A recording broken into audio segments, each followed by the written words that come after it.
you may want to help with the purchasing and actually support a kid. And so talk to Manny or Jennifer if you're interested in doing that. So, on to the book of Hebrews. Book of Hebrews. Written to Jewish believers, right? Right? Written to Jewish believers. The author expects that his readers know Levitical worship and sacrifice.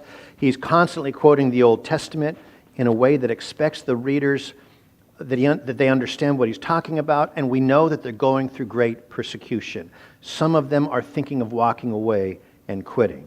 We have seen three elements woven through the letter to the Hebrews, that he's incorporating both Old and New Testaments.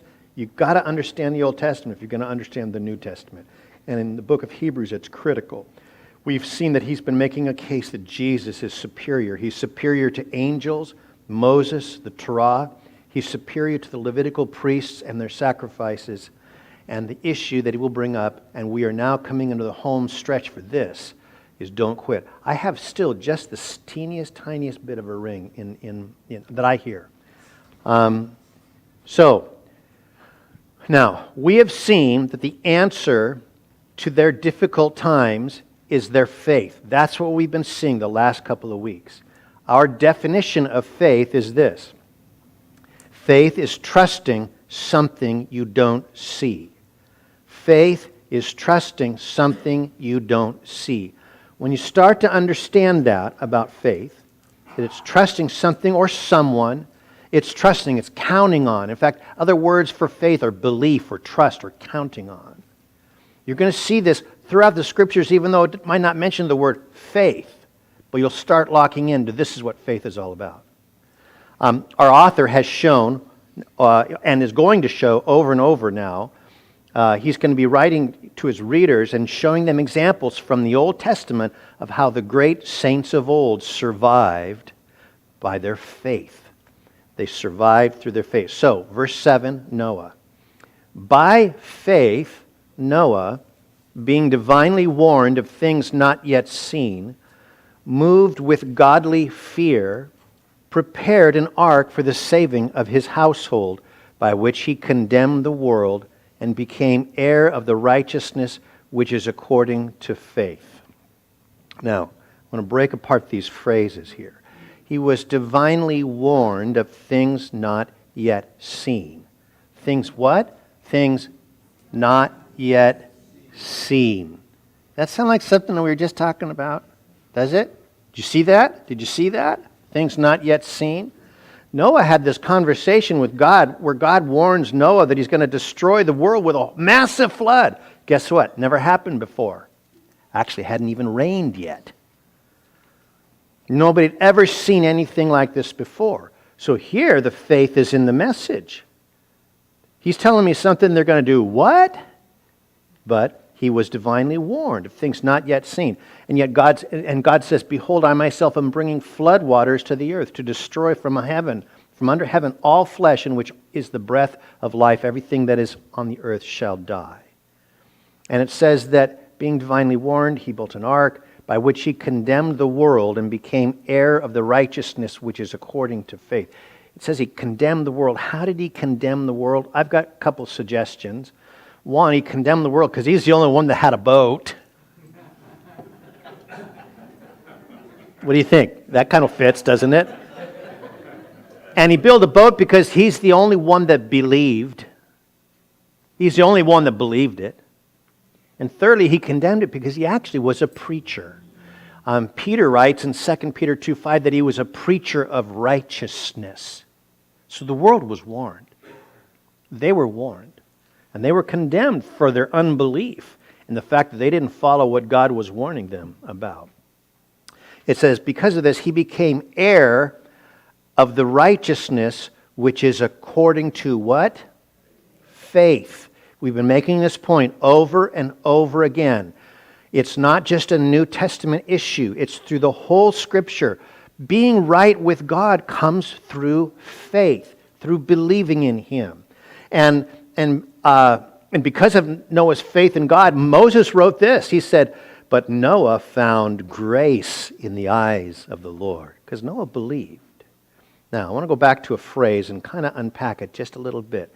It says, he was moved with godly fear, and he prepared an ark. And if you've got your app open, and if you've gone to media, and then what's under media? It's message notes. What's it called? Study notes. To the one at the top is this study, Hebrews 11, verses 7 through 12. Click on that. The first fill in the blank is that blue box. You touch the blue box, and you can write this in the blank. Action reveals faith. That's what I'm going to title this lesson. Action reveals faith. Now try to follow this. Noah's faith produced his reverence or his awe or his fear of God, and that produced the action of him building the ark. His faith resulted in him building the ark. His faith in God, his faith in the message. His faith, because he believed, he did something. He built the ark that God told him to build. Yesterday at the men's breakfast, awesome morning yesterday. I want to encourage you guys. First Saturday of the month generally is our men's breakfast. It was wonderful. It was a wonderful time of fellowship. The food was pretty good. It's pretty decent food. I mean, yum. It was awesome. We had a great message yesterday from Greg Bird, and he's not here this first service. He'll correct me second service if I get this wrong. So Greg, be gracious if I got this wrong. But he made a statement something like this. A person's actions show what they really believe. Do you buy that? Yeah, because it's true. Your actions prove what you really believe. You know, if I told you that right now this room is on fire and it is about to collapse in about 30 seconds, right now. Actually, a fire has been started in the roof of this building. It's about to break through in about 10, 9, 8. You don't believe me, do you? Because you know I'm just telling you a story, right? But if you really believed it, what would you do? Get up and you leave. Your actions show what you really believe. Greg was sharing about how he often talks with people and tries to deconstruct what they believe about God. And he finds that usually the flaw is that people believe that God is like their dad when they really get down to it. Or sometimes their mom. But they think of some authority figure that's strong in their life, and that has become their behind the scenes picture, whether they realize it or not, of who they believe God is. Which is a little bit of a wake-up call for us dads. You know, like straighten up and get your act together, you know. You see it in Star Wars, where Yoda has asked Luke to pull the X-Wing out of the swamp. This is in Episode 5, The Empire Strikes Back. It's about at 1:15 no, I'm sorry. And you find out what kind of faith Luke has in the Force. Don't worry, I'm going to show you the clip. You want the impossible.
I don't believe it.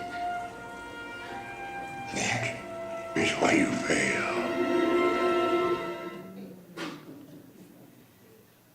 We sang some pretty amazing things that last song. I'm a child of God, chosen, not forsaken. Do you believe it? Do you? You got to think about these things.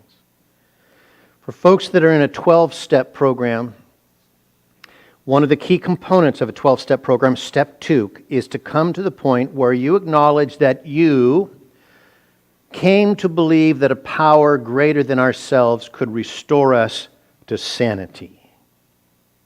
That's part of the steps along the way of how you get free from these addictions. That I came to believe that there was a power greater than me who could restore me to sanity. And at this point, this is where you have to start examining, what do you really believe about God? Is he cranky like your dad? Is he abusive like your dad? Or is he the God who loved you so much he gave his son to die for you? I wonder, shouldn't every Christian believe that there's a power greater than ourselves to deliver us from our sin? Shouldn't every Christian believe that? Well, we think it in our head, but I dare say that we don't believe it. Because why are Christians caught in addictions? Because we don't believe it. We have to dig a little deeper and maybe dredge out some of the crud in our lives. And re-examine, what do I believe? And start getting my head in the right place of what's true and what's real. Because friends, your and my actions reveal what my faith is all about. Noah believed God. By golly, he built a boat. He built a boat, big one. Verse 8, by faith, Abraham obeyed when he was called to go out to the place which he would receive as an inheritance. And he went out not knowing where he was going. He went out not knowing where he was going. So he went out not knowing where he was going. So he didn't understand where he was going. Okay? He didn't know. That's kind of like part of our definition of faith, right? It's trusting something you don't see or you don't know or you don't understand. He didn't know what he was getting into. But you know what? He went anyway. Genesis 12. This is what God said to Abraham that got him off his butt and got him walking a long, long ways. God said, now the Lord said to Abram, get out of your country, from your family and from your father's house to a land that I will show you. That's the extent of the instructions. To a land that I will show you. And I will make you a great nation. I will bless you and make your name great, and you shall be a blessing. I will bless those who bless you, and I will curse him who curses you. And in you all the families of the earth shall be blessed. And with that, Abraham packed up the wife, the nephew, the servants, the flocks, and off they went. I was going to say wife and kids. He didn't have any kids. Now, I don't believe he had a map. Because I don't think maps were invented yet. I don't think he had a guide. He might have. And I know he didn't have GPS. I know some of you just already gave that away. Stop it. But if he did have GPS, it probably sounded like this. Master Yoda, okay, ready to go. Tom, voice Master Yoda, take one. Your destination you have reached. That was great. Let's try it again, except for with less and as. Understand, Yoda does. Perfect. The third exit on the roundabout you must take. Okay, is there any way you can say things without reversing them all One the moment. time? Throat, I must clear. Yes. Tom, voice Yoda, take 78. Destroy the Sith we must. Your line is, you have made a wrong turn. A wrong turn you have made to the dark side. Whoa. Let's just pick it up from where you don't talk about the dark side. Dark side this is. Light. Dark. Light. It's good. Dark. Left you must keep. Wrong. Must left you keep. No. You left keep must. You're gonna kill people if you give directions like that. Must you keep left? Oh, come on! I mean, how hard is it to read the... Actually, that's perfect. Thank you, Master.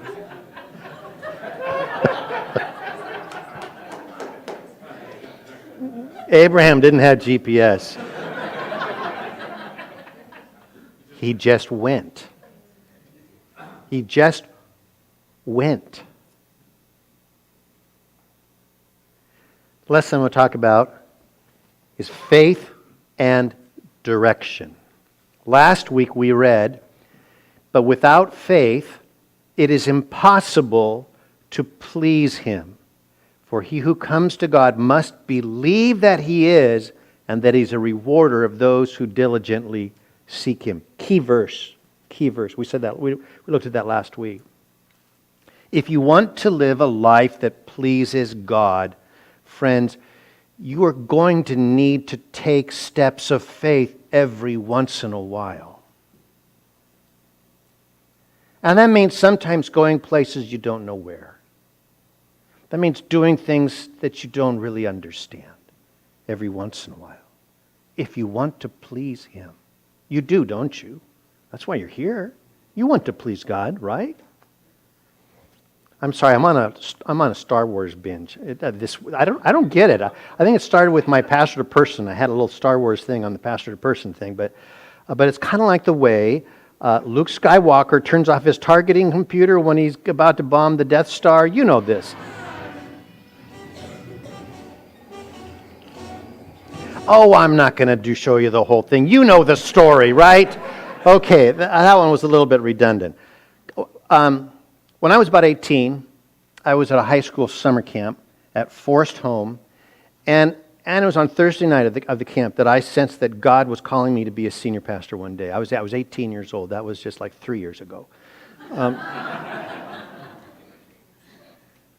Plus or minus 50 years. I don't know, something like that. And I was in a Baptist church at the time, and so I took the route that most Baptist pastors would take, which I went to college, got my degree, and then went on to seminary. By the time I graduated from seminary, Deb and I had been married, and we sensed that God was calling us to get involved in the Calvary Chapel movement. After seminary, and we started going to Calvary Chapel of Costa Mesa, I remember going into the prayer room after one of the services, and I wanted to ask for prayer about my future as a pastor, and the guy that I prayed with, his name was Dave Rolfe. I don't know if you've heard of Dave. He's on the radio. And Dave prayed with me, but he also suggested that maybe what I needed to do was just to start a Bible study. Just start a Bible study and then plant a church from it. That's all you have to do. And I remember thinking, you're nuts. It was scaring me to death. I couldn't do that in a million years. And this was around 1982 when I was 3 years old. We would eventually settle down at Calvary Chapel of Anaheim. And after a couple of years, I was privileged to become one of Pastor Mark's assistant pastors. And I did that for another 8 years at Calvary Chapel of Anaheim. And we fast forward to about 1994, early 1994. I began to sense that God was nudging me to move on to do what He had originally called me to do, which was not to be an assistant pastor, but to be a senior pastor. There's all kinds of things kind of converge, and I felt like I have to do this. And back in 1994, the Calvary Chapel movement was still young enough that there were no pastors retiring because they were old. Nobody was turning over the churches to younger pastors or whatever, like is happening nowadays. It's happening all across the movement. It's because we're all getting old, you know. But that's not, back in 1994, if you wanted to be a senior pastor, by golly, you needed to go start a church. You needed to go plant a church. And so Deb and I began to pray. We were wondering where God wanted us. We were thinking, hey, we'll go to Podunk, Iowa, if there is such a place. We'll go anywhere God wants us to go. And my pastor, Pastor Mark, suggested maybe we should just go up to Fullerton, to the town that I grew up in. And keep in mind, Pastor Mark was completely supportive of us going and starting a church. The board of elders were unanimous behind it. I was the one that was a bit scared to do this because I was still a little bit young. We had 3 boys. I know I'm going to owe you all $5, or I'll buy you dinner at Thanksgiving, okay? We had 3 sons from 1.5 to 6.5 years old. And I loved the safety of being in a fairly large church, getting a regular paycheck every week. That's a nice thing, isn't it? That's a nice thing to get a paycheck every week, right? And then you want me to do what? How am I going to do this? And we began to pray. We were praying about it, and I had this notion, this thought came across my mind that maybe I'll wait till we have 30 folks to join us. Because I was reading, I think at the time, I was reading about David and his 30 mighty men or something. I thought, that's it. I'll wait till I got 30 people, and then we'll launch. And so it's about September of 1994, and we were still in the very early stages of planning the church. There's maybe 6 people were willing to work with us. Dave and Lori, when we asked them, they were the first ones we asked, and Dave and Lori thought that we were going to just, the 4 of us meeting in our living room is what they were convinced. But they said yes. They said yes. Now, one of my jobs at Calvary Anaheim was teaching the Sunday evening service. And at the time, September 1994, September 4th, in fact, 1994, sorry. We're in the book of what? We're in Hebrews. And I'm teaching on what verse? Verse 8. And as I'm studying, as I'm teaching, I couldn't get the coincidence. I couldn't get past the coincidence of what this verse was all about. That we need to take a step of faith. And that if I want to be a part of something significant that God is doing, I need to learn to take a step of faith. Beyond what I think, beyond what I know, beyond what I understand, that I need to take that step of faith. And so after that service, I was the next I think it was the next day, I called Mark and I gave him my 2 months notice. Now, you gave him 2 months. That gives you 2 months to figure it out. Now, I gave him 2 months so that he could find somebody to replace me. I didn't want to leave him high and dry. Love him to death. Love that church to death. Gave him 2 months notice, and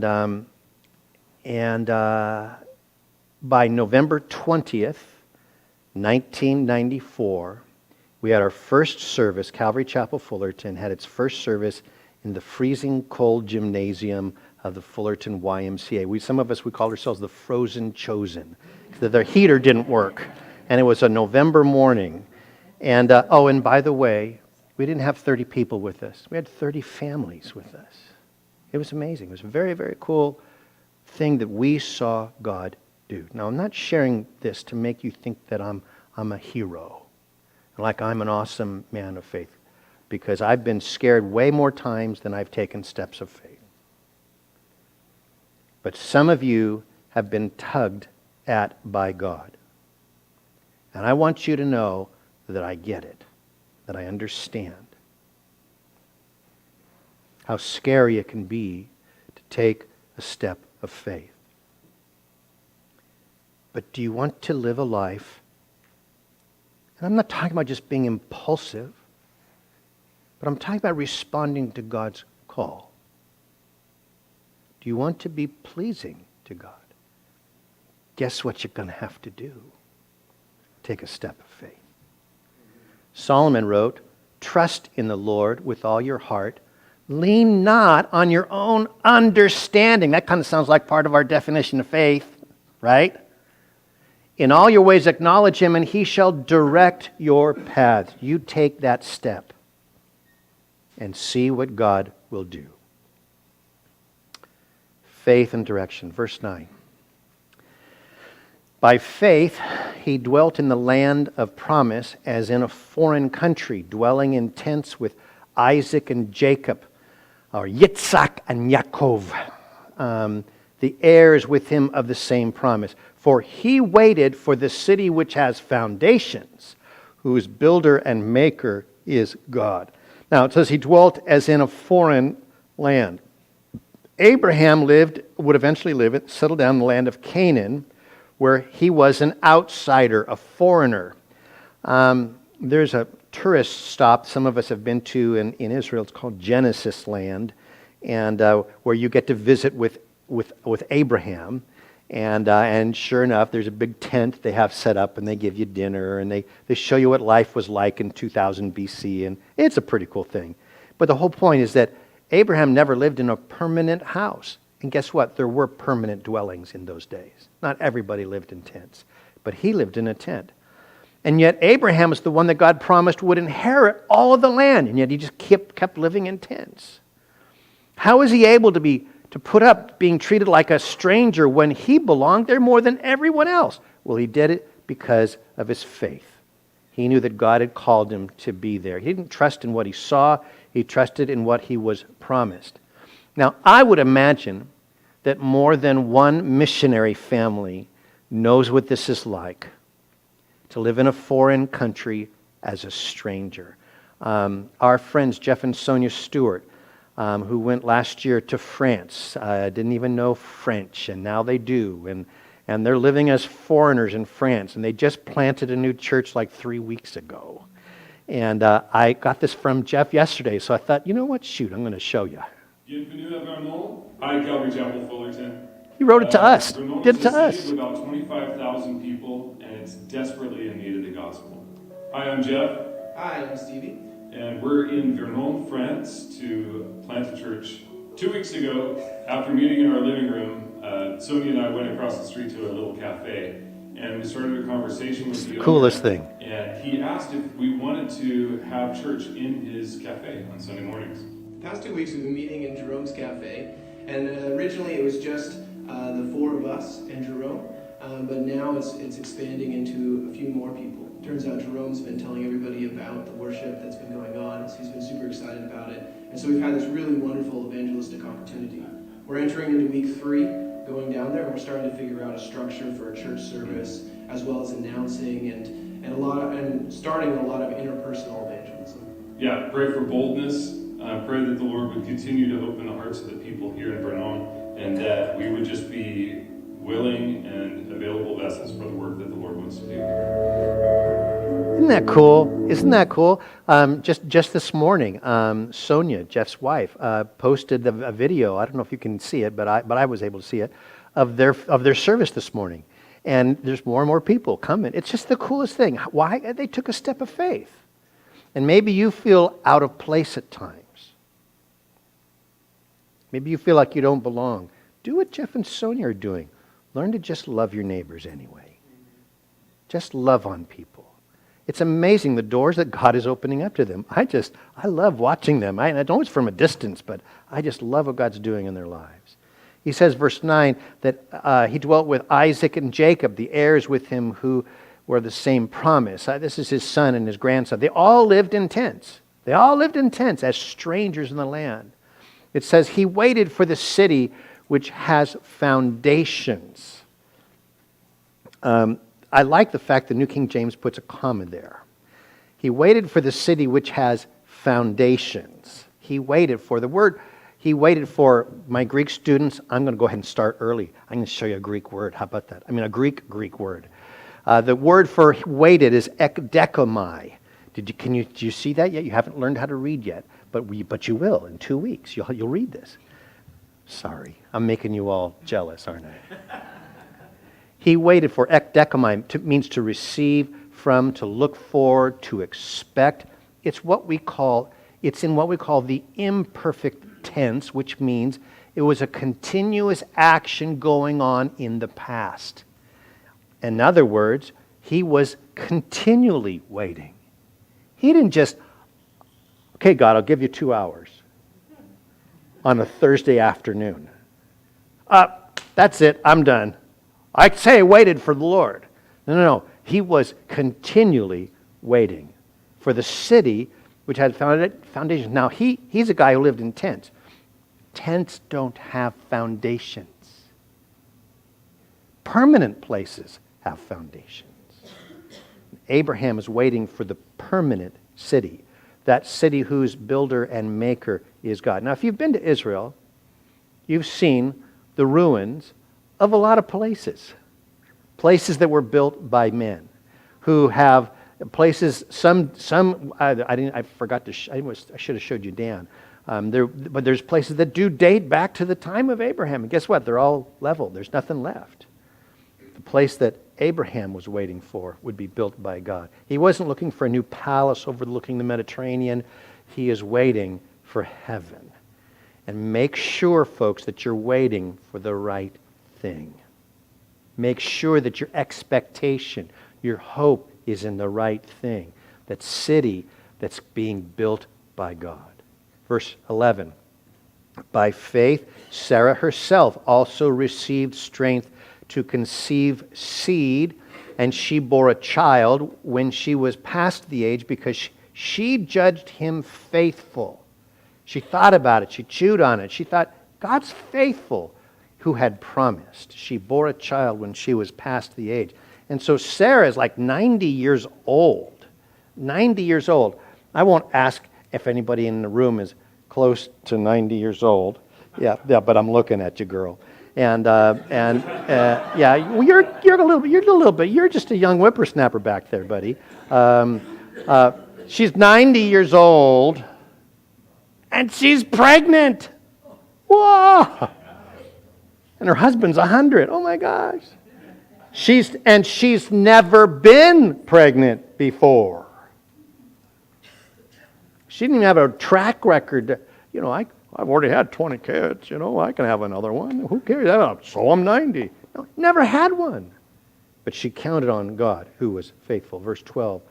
Therefore, from one man, and him as good as dead, were born as many as the stars of the sky in multitude, innumerable as the sand which is by the seashore. From one man as good as dead. So Abraham and Sarah are like way, way, way past having kids. So I have a story. Only 3 of you will laugh at this, I predict. This older couple is lying in bed one morning, having just awakened from a good night's sleep. He takes her hand and she says, "Don't touch me." "Why not?" he asks. She answers back, "Because I'm dead." The husband says, "What are you talking about? We're both lying here in bed together and talking to one another." She says, "No, I'm definitely dead." He insists, "You're not dead. What in the world makes you think you're dead?" She says, "Because I woke up this morning and nothing hurts." I guarantee only everybody over 60 laughed at that one. Well, gosh, some of you younger ones are being sympathetic. Thank you. Paul wrote in Romans 4, he said, Abraham's faith did not weaken, even though at about 100 years of old, he figured his body was as good as dead, and so was Sarah's womb. Abraham never wavered in believing God's promise. In fact, his faith grew stronger, and in this he brought glory to God. He was fully convinced that God is able to do whatever he promises. So from one man would come descendants as numerous as the stars or the sand on the seashore. And who is reading this? Who's the readers? Who's the audience? Come on, Jewish believers. Men and women who call Abraham Father Abraham. He's their father.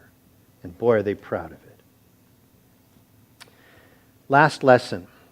Faith and the difficult. Faith and the difficult. Remember, these believers are going through difficult times. And they too understood what it felt like to be a stranger in their own promised land. They understood what it was like to have hopes that never seemed to materialize. And just like Abraham, they needed to respond with faith.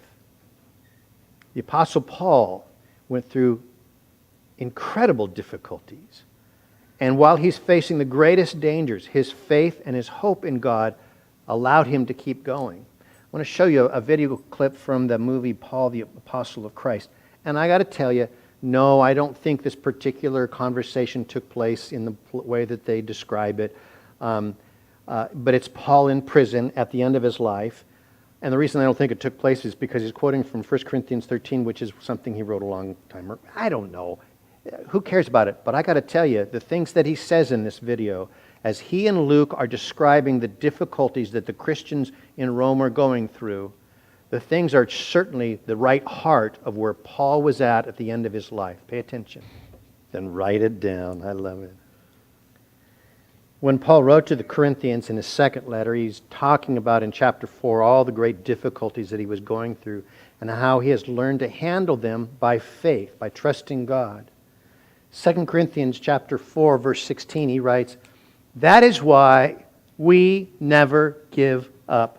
Though our bodies are dying, our spirits are being renewed every day. For our present troubles are small and won't last very long. Yet they produce for us a glory that vastly outweighs them and will last forever. So we don't look at the troubles we can see now. Rather, we fix our gaze on what? On things that cannot be seen. For the things we see now will be gone, but the things we cannot see will last forever."